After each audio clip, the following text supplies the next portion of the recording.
move on to our second question, which Bruce will head out, and then Nick, you can chip in as well if you see an opportunity there. The second question does also come from one of our real estate agents that we've been working with, and she has a question here specifically that states that they have a situation where a tenant has passed away in a property, right?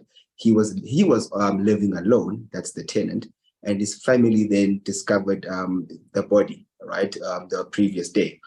Well, the day following the day, of course.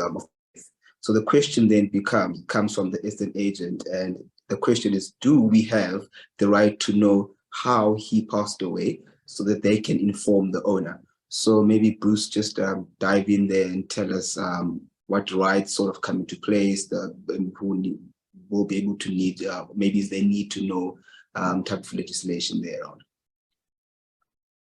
Well, I can really do understand that a property owner would want to know the reason as for the passing of the tenant. Perhaps it was something in the property itself, or maybe it was a health condition. I can really understand and sympathize with the landlord wanting to know.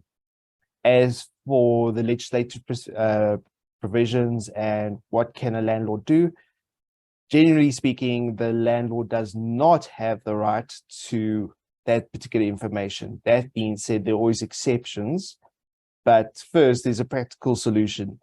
Before ensuing in litigation and going into the legalese of it, maybe just asking in a friendly conversation what happened. We'd just like to make sure that it wasn't as a result of the flat.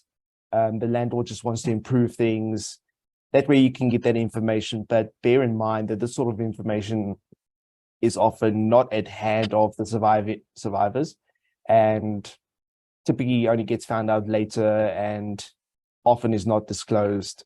So bear that in mind. If it's a question of the landlord having a claim against the late tenant, that's a bit of a different question, but I'll focus more on getting the information in order to inform the owner. Hypothetically, if the owner suspects that the death was caused by the property, for instance, there was a gas leak, hazardous mold, who knows, then potentially the owner could bring an application in terms of PAIA, the Promotion of Access to Information Act, and assert that the owner needs this information in order to protect or comply with his or her obligations. I do want to mention that it's not as easy as it sounds. It is quite onerous to get that sort of order, and more often than not, the judicial official, be it a judge or magistrate, would ask whether or not it's reasonable to give that sort of information. Hence, my initial advice, speak to them, ask them. Again, a friendly conversation typically yields greater results. Nick, what are your thoughts? Yeah, look, I'm with you at the end of the day. I don't think there's a clear, easy rights to go, I'm entitled access to that type of information. But I think a pragmatic and practical approach is obviously the way to do it. You know, sometimes even as lawyers have to, put down our swords and just take a practical approach to problems and solutions. I don't know whether this, the particular writer had any suspicion of why unfortunately the tenant has passed, and for our listeners, for those landlords, for those agents out there, this is something that unfortunately does happen. On occasion there is a property and a tenant passes away for whatever reason. I've never seen a case where it is because of a hazardous mold or anything like that. Generally these problems would pitch up long before there is someone passing away.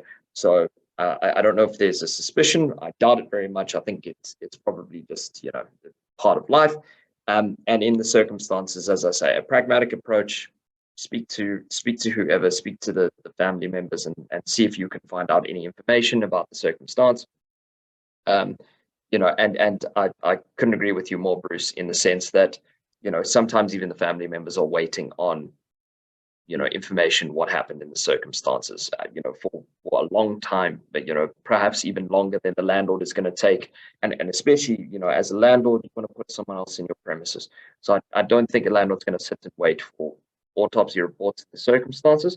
But again, unless there's got to be some indication beforehand of a dangerous environment or whatever the case is, that would preclude a landlord from actually acting and moving on. I don't think a landlord needs to particularly be worried and, freeze their property in essence, pending some sort of investigation or whatever the case is.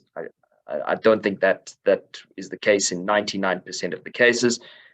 So while you might not have a right, ask the information. If you can't get the information, either the family's not willing to give it, or they simply don't have the information at the time that you ask them, it's not too much a concern for a landlord as far as I'm concerned, bar those exceptional circumstances. If there's a gas leak that you know of in the property, or some sort of hazardous mold, and in those circumstances, you're going to know all about it because some other entity is going to be involved, be it the police, be it whoever, and you'll know there was some extemporaneous problem.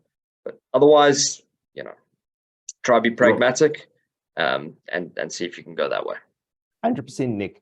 Actually, as you were speaking, something occurred to me, and it dawned on me that estate agents would be who to keep in touch with the family of the deceased.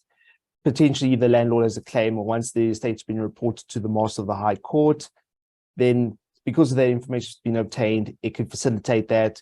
Again, this way estate agents are adding value to their clients, the landlords, and just making things easier. And it also occurred to me, if the landlord's adamant on getting that information, once the estate's been reported, you could get a copy of the master's file, and it should contain the death certificate. This does take an incredible amount of time. I do late estates for a living. Trust me when I say it is not a quick path to follow.